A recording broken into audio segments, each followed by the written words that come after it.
Bismillah, alhamdulillah, wassalatu wassalamu ala rasulillah, wa ala alihi wa sahbihi wa man wala. Ibu-ibu, bapak-bapak, dan adik-adik pengajian Kagari rahmati Allah, Assalamualaikum warahmatullahi wabarakatuh. Insya Allah kita lanjutkan kajian Arba'in atau 40 hadis dari koleksi hadis Imam Nawawi. Untuk kesempatan kali ini, insya Allah hadis yang ke-27. Hadis yang ke-27, Rasulullah SAW bersabda bahwasanya al-birru husnul khuluq. Al-bir dalam bahasa Indonesia diterjemahkan sebagai kebajikan adalah akhlak yang baik.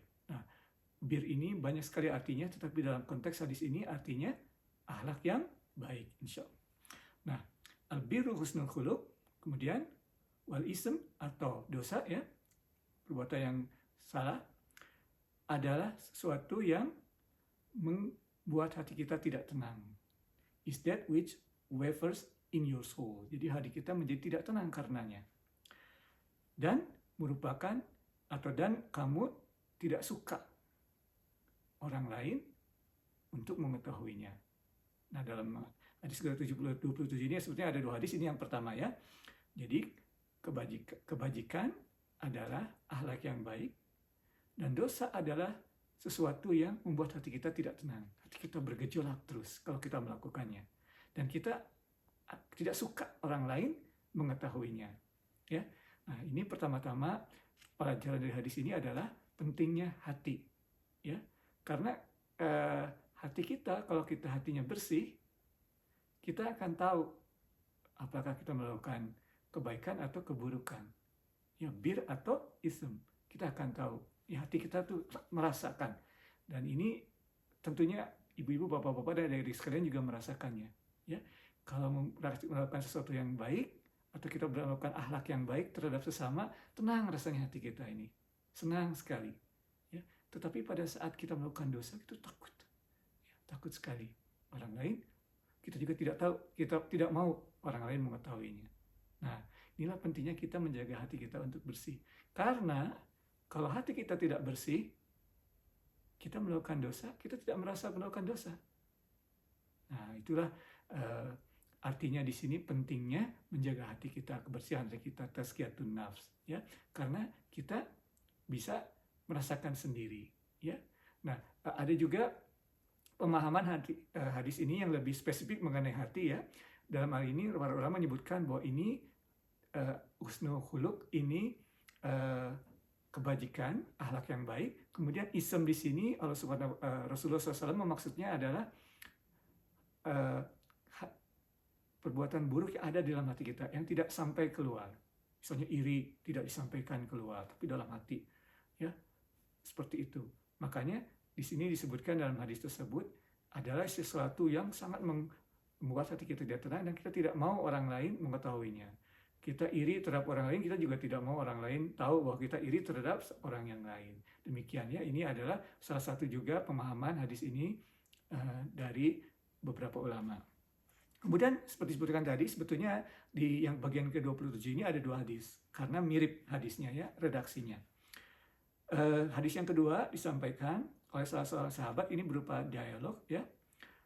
Salah seorang sahabat yang bernama Wabisah ibn Ma'bad ini datang kepada Rasulullah SAW, ya. Beliau, sahabat ini tinggalnya di Kufa, ya. Kemudian datang kepada Rasulullah SAW, kemudian Rasulullah SAW bertanya kepada beliau, kamu datang untuk menanyakan tentang bir, ya. You have come to us about righteousness. Kemudian sahabat tersebut menjawab, ya. Kemudian Rasulullah SAW, ini salah satu hadis yang terkenal, ya, jawaban Rasulullah SAW, istafti kolbak, ya. Istafti kolbak ini artinya consult your heart, atau tanyakan kepada hatimu. Again, kembali, pentingnya hati kita, kebersihan hati kita, sucinya hati kita. Karena kalau hati kita tidak suci, tidak tahu, tidak bisa membedakan antara yang baik dan yang buruk, ya. Istafti kolbak di sini. Kemudian Rasulullah SAW melanjutkan, jadi tanyakan kepada hatimu, kebaikan atau kebajikan, righteousness, bir, ya, adalah sesuatu yang membuat soul kita, diri kita tenang, tranquil, ya, mutmainnah, ya. Ala bizikrillah mutmainnah qulub, ya, mutmainnah. The heart feels tranquil and wrong. Jadi hati kita tenang, diri kita juga tenang. Itulah kebajikan. Kemudian wrongdoing atau ism adalah sesuatu yang membuat hati kita tergetar, ya, goyah, tidak tenang, ya, move and fro, ya, di dalam diri kita, di dalam hati kita. Walaupun pada saat kita bertanya kepada orang lain, apakah kita boleh melakukan ini, orang lain menyebutkan boleh, ya. Jadi kadang-kadang orang lain menyebutkan boleh, tidak apa-apa melakukan itu, tetapi kita dalam hati kita tetap tidak suka, ya, terhadap perbuatan tersebut. Jadi perbuatan yang salah atau ism itu adalah sesuatu yang membuat hati kita tidak tenang, walaupun banyak orang yang menyatakan bahwa perbuatan itu boleh dilakukan. Nah, ini ada dua hal yang bisa dipelajari di sini. Pertama tadi, hati kita, ya, pentingnya bahwa hati kita itu bersih. Karena hati kita walaupun orang lain ini yang itu bisa jadi yang kalau hati kita bersih karena hati kita bisa merasakan wah itu adalah sesuatu yang buruk, ya.